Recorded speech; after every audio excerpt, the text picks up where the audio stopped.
got a good current here. All I'm doing is the same as Atlantic salmon fishermen do, but with a little extra.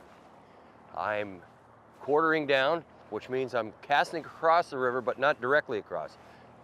At a 45 down, I'm letting it swing. I'm following along with my rod tip. As it swings, I just follow until it straightens out, and that's called the dangle. And when I'm on the dangle, I take my rod and I move it back and forth. That puts the fly back and forth. I just got to hit that way. And whenever you get a hit and they don't take, do that and drop the fly back.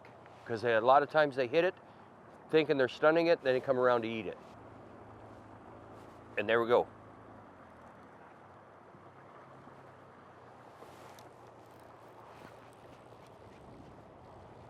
Ah.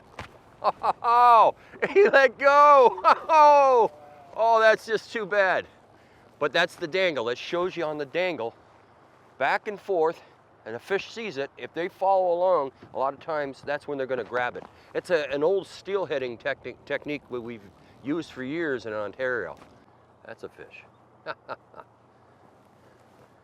Now with this, we got a rock wall face here, coming down to a run out to the main river, and we stopped here. Anywhere where the water breaks around rocks and stuff like that, that's where you want to be.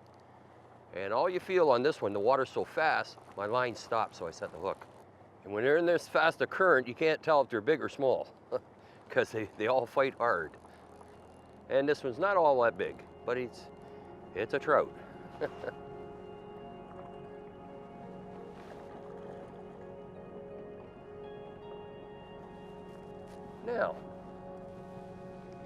Now look at this.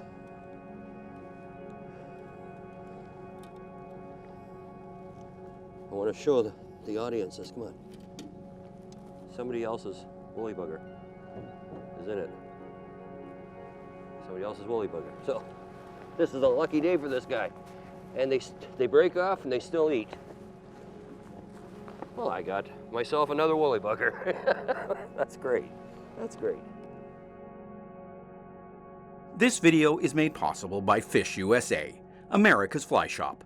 Visit us today at fishusa.com.